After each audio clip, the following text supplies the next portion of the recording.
welcome to Primal Impulse. My name is Taku VR, and I'm going to be hosting today's Kink Relationship Part 1. So, power exchange relationships are a unique and consensual type of dynamic that can exist between two people or more. While safety and consent are crucial elements in these relationships, it's also important to explore these dynamics in a healthy and respectful way. In this class, we'll discuss the different types of power exchange relationships and the important factors to consider when exploring. We'll also provide tips for approaching somebody about starting a power exchange dynamic, as well as strategies for maintaining healthy relationships and recognizing warning signs of unhealthy or abusive dynamics. By the end of this class, you'll have a better understanding of the power exchange relationships and the tools to explore them in a safe and consensual way.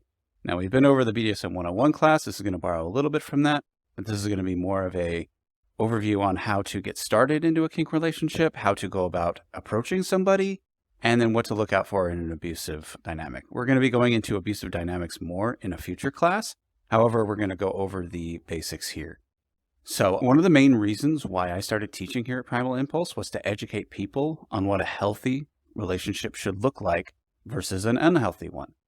So this class is very close to my heart. And if you feel you need to step away at any time, please disconnect or stop the video. So what is a power exchange relationship? A power exchange relationship is a type of dynamic that exists between two consenting individuals where one person, the submissive, relinquishes power and control to the other person, the dominant.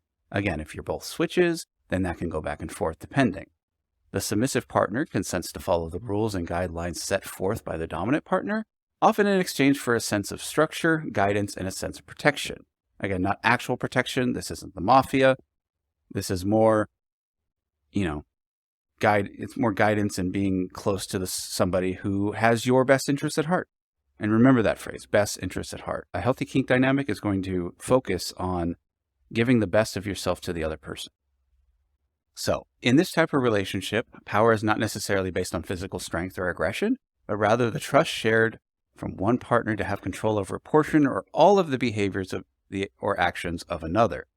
This involves activities such as setting rules and protocols, giving orders, administering punishments or rewards, and engaging in various forms of BDSM play.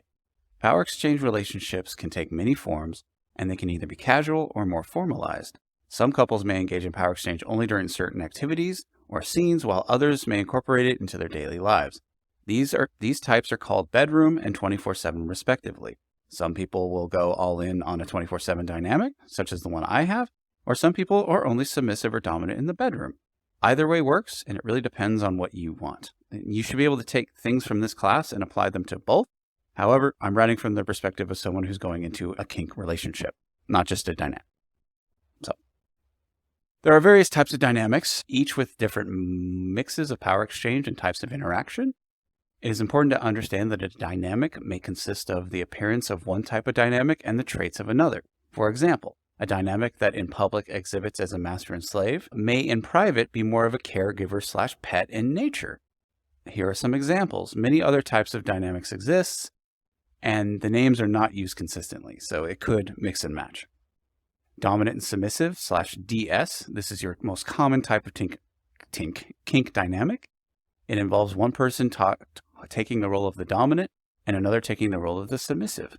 The dominant partner typically has control over the submissive partner, who agrees to follow the rules and commands. A master-pet dynamic. Pet dynamics are characterized as a caring dynamic with aspects of training and discipline. They typically involve one taking the role of the handler and the other the submissive pet. It can be very playful, loving, and caring dynamic that doesn't always have to include animal play. Now, there is a difference between taking someone on as a pet and having someone as a pet in the pet play scene. And we'll go over that a little bit today, but we're going to save a lot of that for two. Master-slave. In a master-slave dynamic, the master has complete control over the slave, who consents to be owned by them. This dynamic often involves strict rules and protocols and can be very intense. While some people crave and flourish in this dynamic, it can also be a hotbed for the more abusive dynamics, so it's important to take this very seriously when considering it, okay? You don't want to go into a master-slave relationship with someone you don't know, because you're giving up way too much control to someone that may not have your best interest at heart.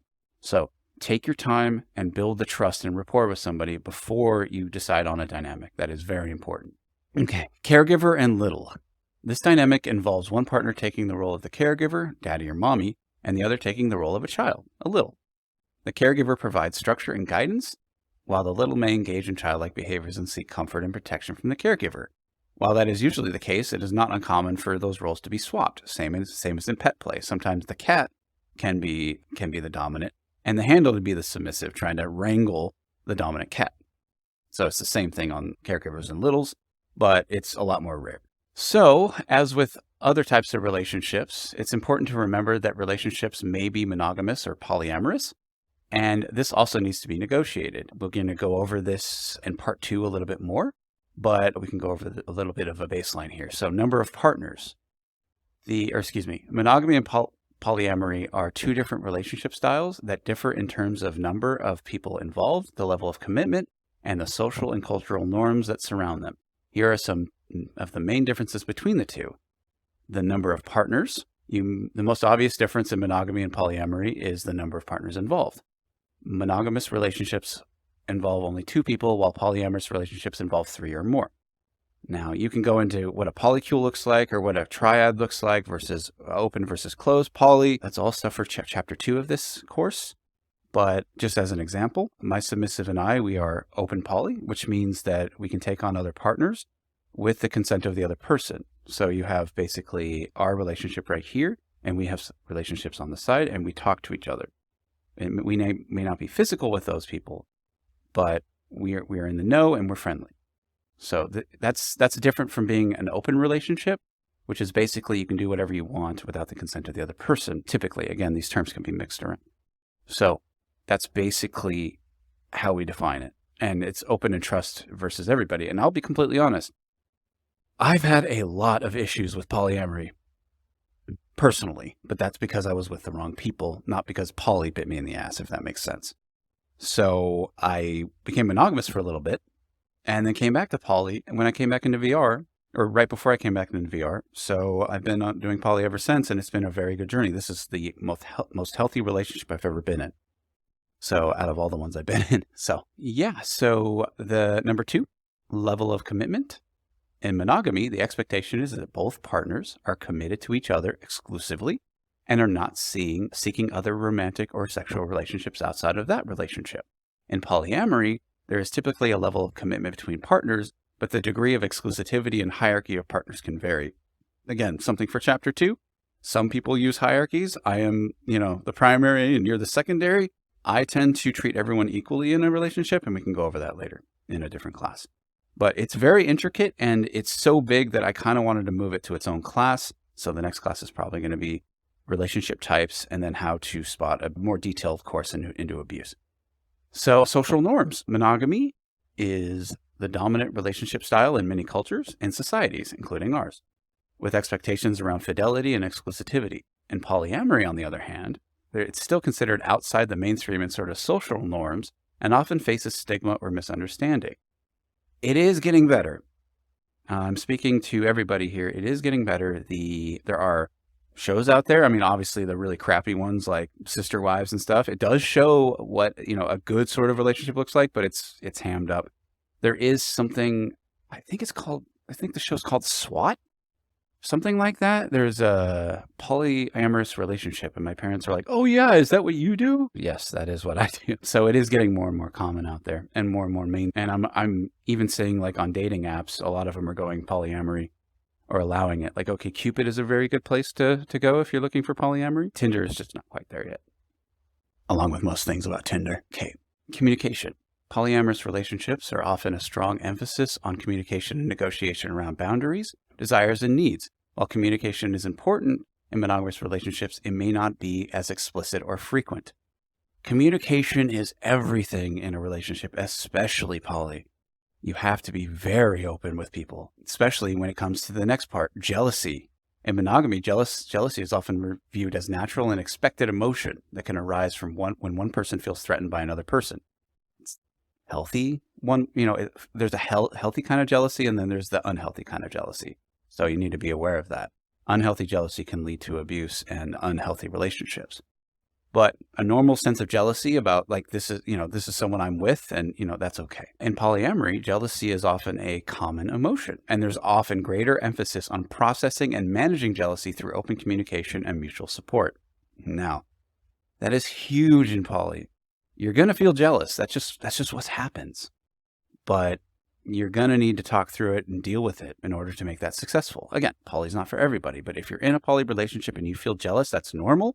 But it's your duty as well as the partner's duty to work through it, because you don't want that to fester. Relationship structure. Monogamous relationships are typically hierarchical, with one partner as the primary focus on the relationship. In polyamory, there may be multiple primary partners.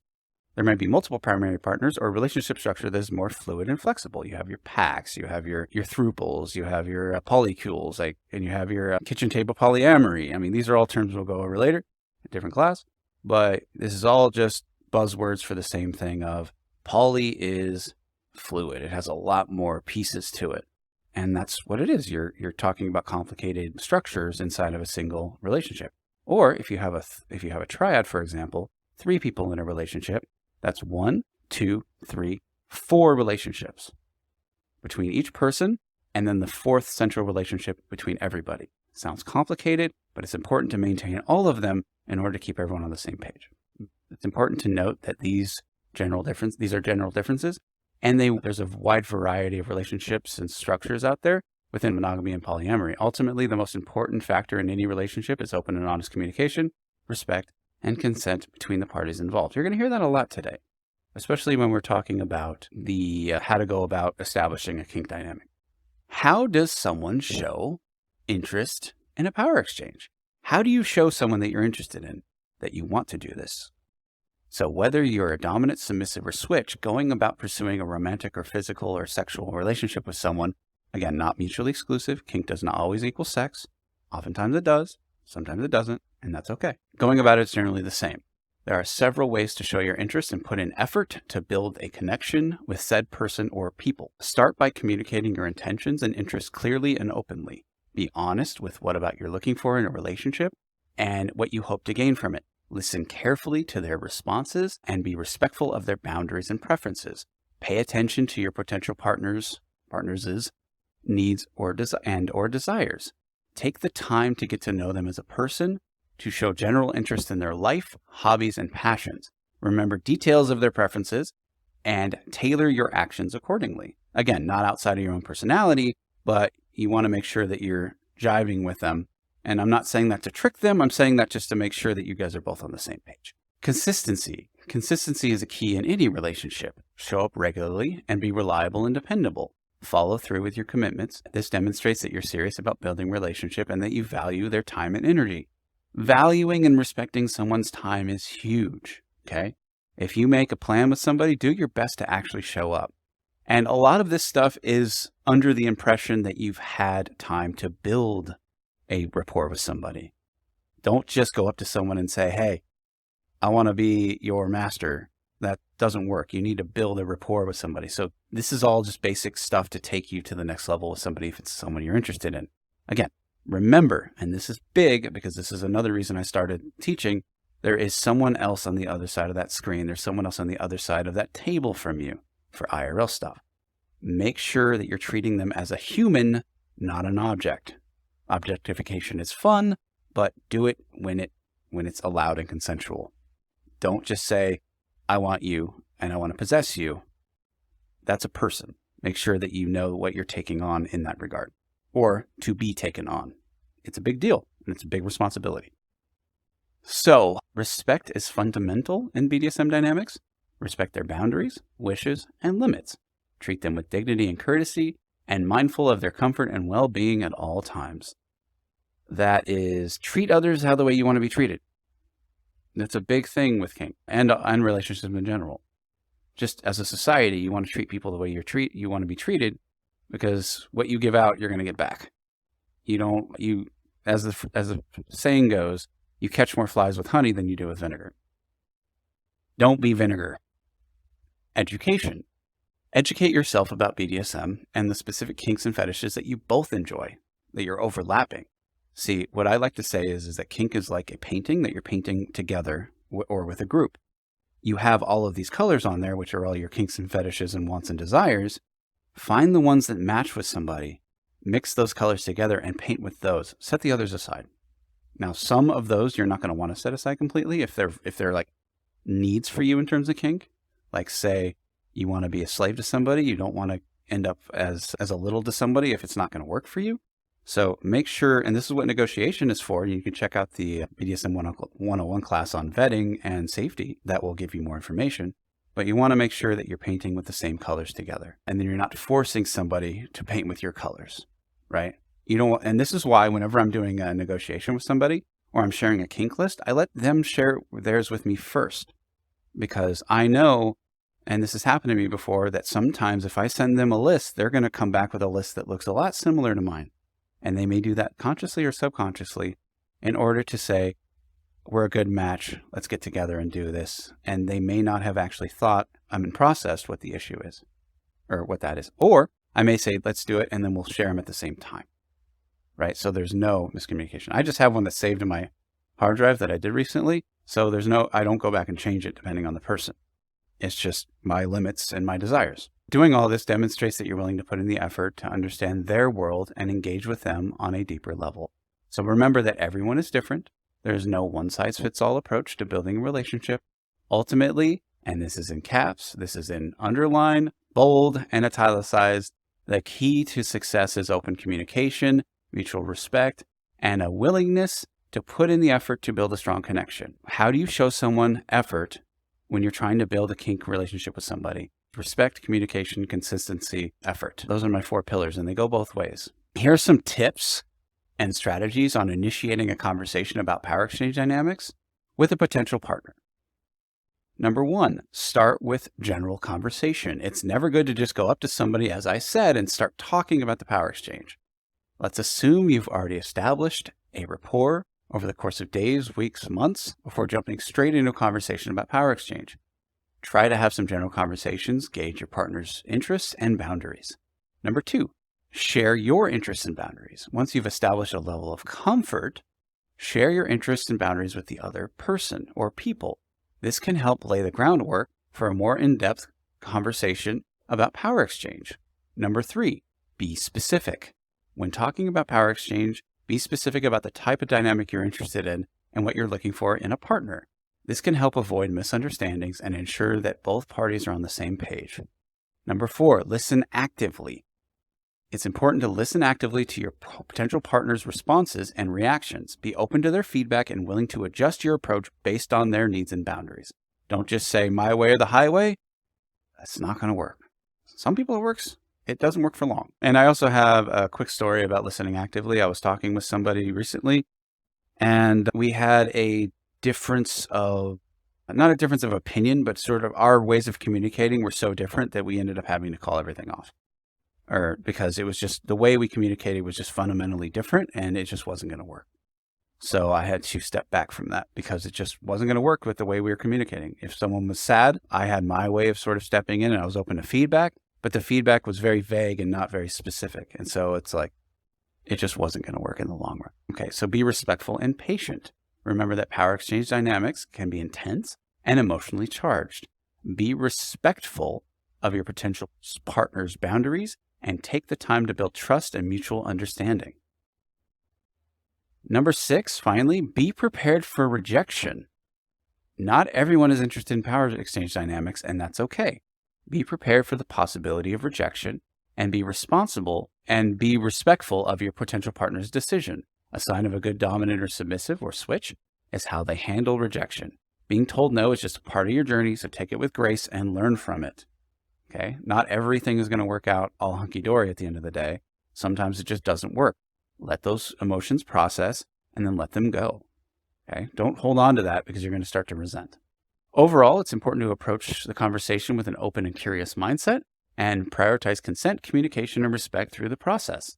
A good example about what happened that was positive with me personally, I was hanging out with somebody whom I felt to have a good rapport with, and after some time, I broached the subject of a possible power exchange and that I was interested in them. It was in the early stages, but I said this knowing that it was in the very early days, but I was able to clearly communicate with the person my potential interests, in which led us to a very candid discussion about how the other person would not be able to dedicate enough time necessary to make the dynamic work. As part of our conversations were in the past about what I was looking for and what they were looking for. I was looking for something more serious at the time. This one conversation was such a breath of fresh air because sometimes that can linger for months or more. Like, this person demonstrated great knowledge of themselves and was insightful in their response. And of course, because it was in the early days, we're still hanging out as friends, and she's awesome. Okay. So it's like, there's no hard feelings there because it's like, okay, would this work? No? Okay, move on. Let's still hang out. So how does one be approached with starting a power exchange relationship? When someone approaches you about wanting to start a dynamic, it's important to approach the conversation with intention and clarity. When considering a dynamic, you should prioritize your own needs and boundaries in any power exchange dynamic. To help you navigate this conversation, here are some strategies to consider. They have a strong understanding of yourself. Knowing who you are and what you want is vital in a power exchange relationship.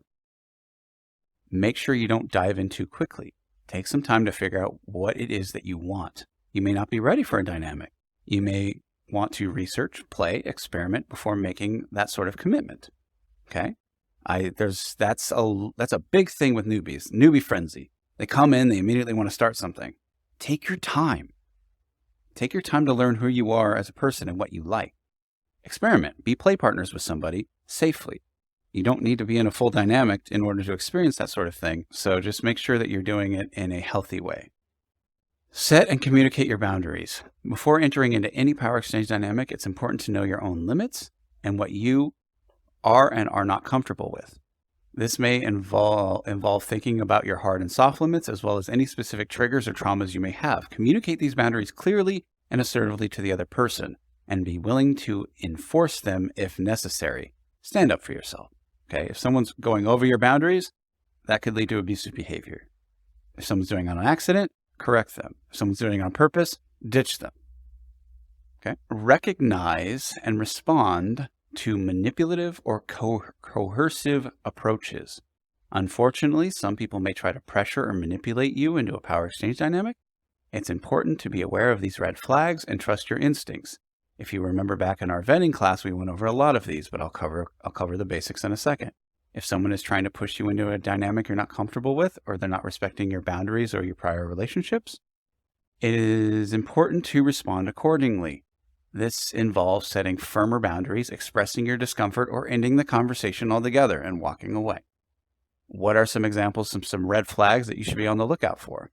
And you can look back at our 101 class for this. Does anyone have any that they wish to share?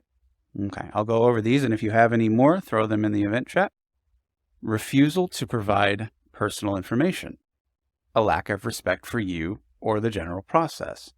A lack of experience or knowledge. Again, if someone's brand new, that's fine, but they probably need a little bit more time in the oven before they come and try to make an actual dynamic. I'm just being honest, okay? A lack of transparency. Pressure to meet and or play immediately. They're trying to push you into something. And again, ignoring your boundaries. Inconsistent or vague communication. Refusal to provide references. Past history of abuse or misconduct. This is what vetting is for. Making sure that the person is who they say they are and asking people about them. Disrespecting your current dynamic. If they are saying, like, you don't need him, just come with me exclusively. Or they try to isolate you and say, I don't want you to be with your friends, you need to focus on me. That's when you step away. And finally, again, there could be more, a lack of empathy. They're just not being empathetic to you and your needs. They're very much about them. I don't know why I pointed to myself, but they're very much about that. Remember, the decision to enter a power exchange dynamic is a personal one, and that should be made with the intention and clarity. By setting clear boundaries, communicating your needs and desires, and being aware of potential red flags, you can approach the conversation in a healthy and consensual way. So what is a healthy dynamic? A healthy kink relationship is built on trust, communication, respect, and consent. It is a dynamic where all parties involved feel safe, fulfilled, and empowered in their roles and responsibilities. A healthy kink relationship Both the dominant and submissive understand and respect each other's needs, desires, and boundaries. Here are some examples of what a healthy kink relationship can look like on a daily basis. Clear communication. Both parties are able to express their thoughts and feelings openly and honestly without fear of judgment or retribution. Very important. They discuss their expectations, limits, and boundaries on a regular basis and are comfortable asking for clarification or expressing concerns. There should always be a time when someone can raise an issue. Yellow, I have a problem. There could also be nonverbal ways about that, because I used to have someone that instead of wanting to be verbal, they'd put their head on my knee if it was something that was a concern. If it was something that was an emergency, they would put their head on my foot. That was their way of saying something has a problem. Again, that wasn't because we couldn't communicate, but that was because that was their way of non-verbally doing so. Okay. Mutual respect. The dominant partner respects the submissive partner's limits and vice versa. Boundaries, while the submissive partner respects the dominant partner's authority. They both recognize the importance of treating each other with kindness and consideration, both in and out of the dynamic. Again, even if it's 24/7, you're not going to be in protocols all the time. Give it room to breathe. Trust. Both partners trust each other to prioritize their safety and well-being, as well as the integrity of the dynamic. They understand that trust is something that needs to be earned and maintained, and work towards building a solid foundation of trust over time. Trust doesn't come easy in some people. It's also something that is earned, not demanded. Okay? If someone is demanding respect and trust right away, they haven't earned that yet. They need to prove that they're there for you, for your best interests as well. Okay? Consensual. The kink dynamic is based on enthusiastic and ongoing consent and valid consent of both partners. They both feel empowered to negotiate and modify the dynamic as needed, and have established protocols in place to ensure that consent is always present. Again, consensual non-consent is its own thing. It is allowed in these types of relationships because it's consented to ahead of time and can be withdrawn at any time. Okay? If someone really wants something to stop, red safe word, it's over. Okay? If I was doing consensual non-consent with somebody, I would make sure that they knew that it could stop at any time, regardless of the prior negotiations. That's just very important. Shared effort. Both partners take responsibility for their roles and responsibilities within the dynamic. That was worded wrong. They work together to create an environment where both partners can grow and thrive and are supportive to each other's personal growth and development. Does any of that sound like relationships that you've been in or are currently in? Take a deep look into that sort of thing. Is this something that I have in my own dynamic? If not, take a deeper look. Make sure you're in a relationship that's healthy. I'm not saying all of this is everything, but these are good things to look at. Okay? Guidelines for a healthy kink relationship can be establishing clear communication protocols, setting and respecting boundaries, practicing regular check-ins and negotiation, prioritizing safety and consent, building that trust over time, and recognizing the importance of both partners' needs and desires. It is a partnership, regardless of what the kink dynamic is. 2 or more people are involved. Everyone has a say. Okay? I generated a story that's based on a healthy kink dynamic that I wanted to share with you. Jack and Jill. Once upon a time, there was a couple named Jack and Jill who were in a healthy kink relationship. Jack was the dominant partner, and Jill was the submissive partner. They'd been together for a few years and established a deep level of trust and communication with each other. In their daily life, Jack and Jill had a clear understanding of their roles within the dynamic. Jack was responsible for making decisions and setting boundaries, but always made sure to check in with Jill and respect her limits. Jill, on the other hand, was responsible for following Jack's lead and submitting to his desires, but she knew that she could use her safe word at any time if she felt uncomfortable or unsafe. One day, Jack and Jill decided to explore a new kink together. Jack has always been interested in rope bondage, but Jill had never tried it before. Before they began, Jack made sure to explain the risks and potential dangers to Jill and asked if she was comfortable trying it. Jill gave her enthusiastic consent and they began their exploration. Again, we're going to assume that they took a class or classes and got education with this first. It is a story, but let's assume. Okay. Throughout the experience, Jack checked in with Jill regularly to make sure that she was comfortable and safe. He made adjustments to the rope if it was too tight or uncomfortable, and he made sure that Jill's breathing was not restricted in any way. Jill felt secure and cared for, and she knew that Jack was prioritizing her safety and well-being above his own desires. Afterwards, Jack and Jill debriefed on the experience and discussed what they liked and didn't like about it. They talked about what worked and what they could improve upon in the future. They both felt fulfilled and happy with the experience, and their relationship continued to flourish with trust and communication that they had built together. So basically, that went over everything that we just talked about. Making sure the other person was safe, making sure everyone was heard, making sure that while you were going through it, you had the trust and communication in order to make sure that it went off without a hitch. No pun intended. So, disclaimer, the following section will contain information on abuse. This can be triggering for some. If you need to step away, please do so and ping our staff in event chat for support or write a comment in the video and I'll try to reply to you. Power exchange dynamics can be fulfilling and exciting when they're based on mutual trust, respect, and communication, as we've stated. However, when the power is abused, it can lead to harmful and traumatic experiences. Recognizing the warning signs of an abusive power exchange dynamic can be challenging, but it's also important to prioritize your safety and well-being. One warning sign of an abusive power exchange dynamic is a lack of communication. Healthy power exchange relationships require clear and ongoing communication between both parties. If one partner is consistently withholding information or avoiding important conversations, it could be a red flag that the dynamic is not healthy. Communication is essential for establishing boundaries. Check in with each other's well-being and ensure that everyone is comfortable and satisfied with the dynamic. Okay? Coercion or manipulation is another warning sign. In a healthy power exchange dynamic, both parties are consenting adults that have enthusiastically and in a valid way agreed to participate. If one partner is using coercion or manipulation tactics to force the other into the dynamic, it's a clear sign of abuse. Consent is crucial, and it should be given freely and enthusiastically by all parties involved. Don't force that issue. If someone's forcing you into doing something you're not okay with, it could be a sign of abuse. Speaking of that, ignoring boundaries is also a sign of abusive power exchange dynamic. Boundaries are an essential component to any power exchange, and healthy dynamics prioritize respecting others' boundaries. If one partner is consistently crossing boundaries without regard to the other person's comfort or safety, it is a big warning sign of an abusive dynamic. It is important to establish and communicate your boundaries and respect them and expect them to be respected by your partner. Okay? That's non-negotiable. Respect my boundaries or I'm gone. That's it. No ifs, ands, or buts. I'm gone.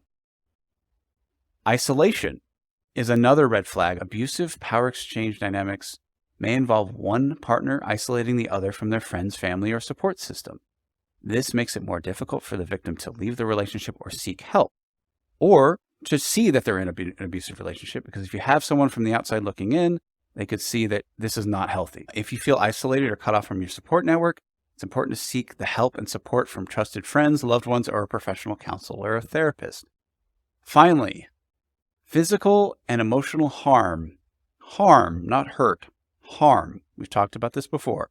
Harm is ongoing, lasting damage, mentally, physically, or emotionally. Okay?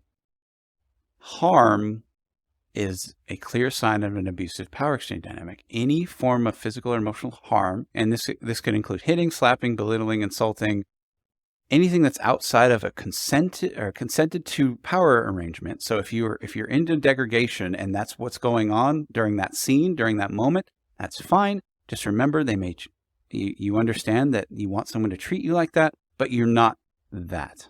Okay, it is something that is done in the moment, not the entire relationship. Okay, it is unacceptable and can have long-lasting effects on your mental and physical health. It is important to prioritize your safety and seek help if you're experiencing this. If you feel unsafe in any way, it's important to remove yourself from the situation and seek help immediately. Again, there is a big difference between abuse and degradation, humiliation. If you want to be slapped, it's fine in the moment, but if someone's doing something out of anger with disregard to your feelings and emotions, that is the time to leave. Okay? In conclusion, recognizing the warning signs of an abusive power exchange dynamic is crucial for your safety and well-being. If you're concerned about your safety and well-being in this area, it's important to seek help and support from your trusted friends, loved ones, or a professional counselor or therapist, or go to the police. Okay? If it's that bad and you're in real life with somebody, go to the police. If you're online, block them immediately. and tell your friends about it, and tell leadership about it. Tell VR chat about it. Tell the dating site that you met them about it.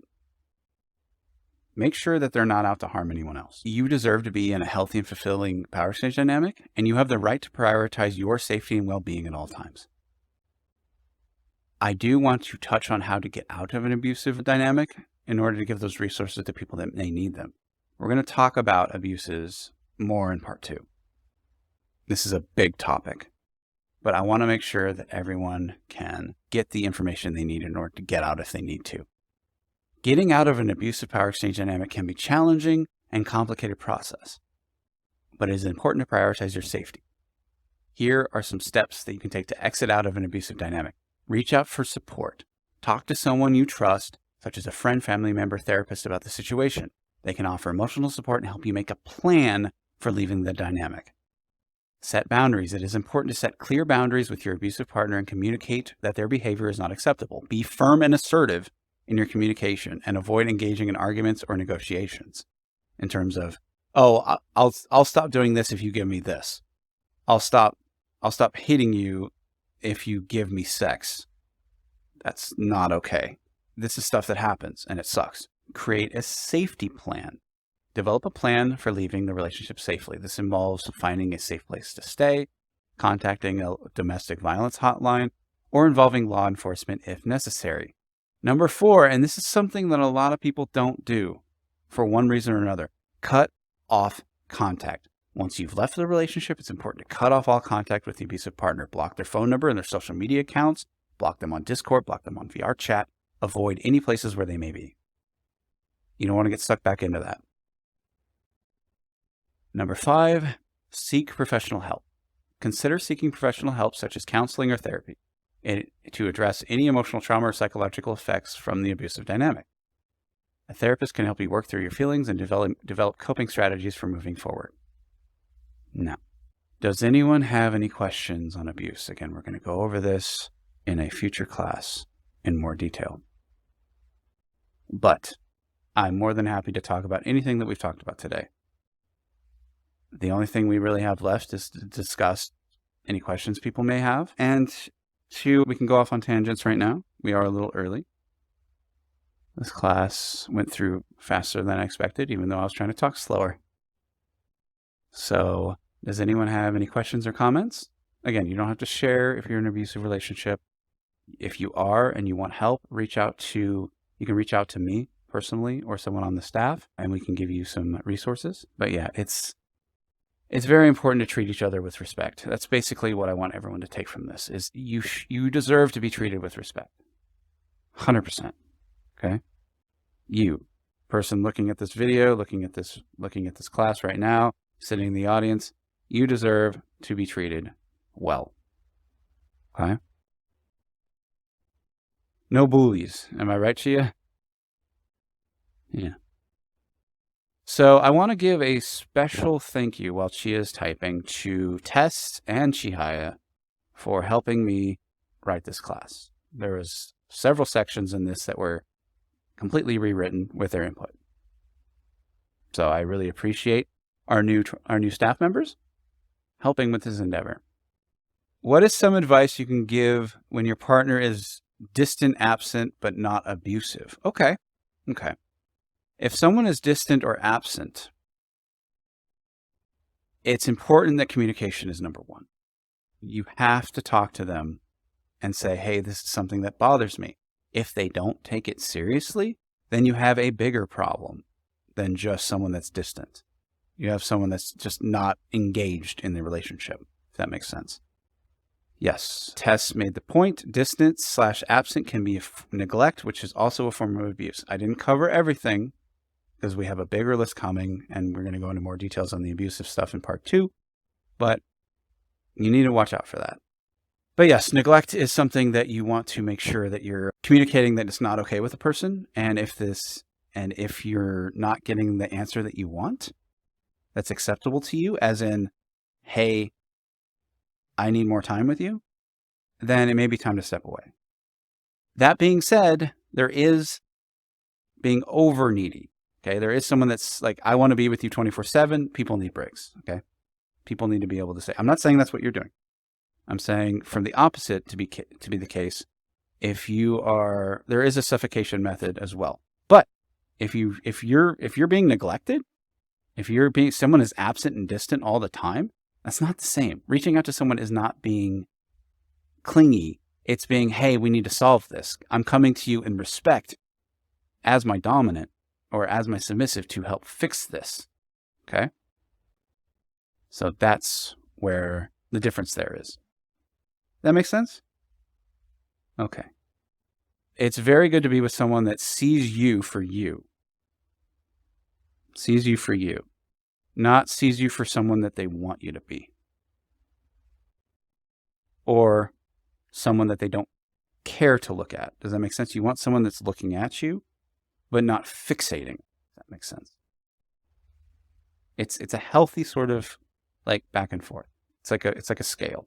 You don't want to go too far in one way or too far in the other. Okay. But yeah, if anyone has any questions or needs any help in terms of this, we're also open to questions.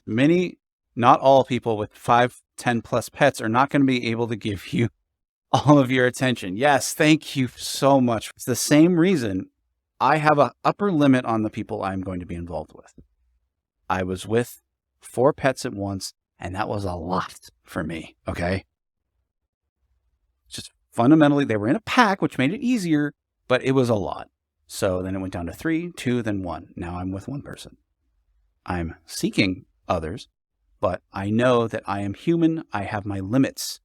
If you see someone that has 10, 15, 20 pets, not every time, but most of the time, there's going to be a lot of people that don't feel like they're getting enough time. Very true. Because there's just not enough time in the day. Okay? People have to sleep 8 hours a day.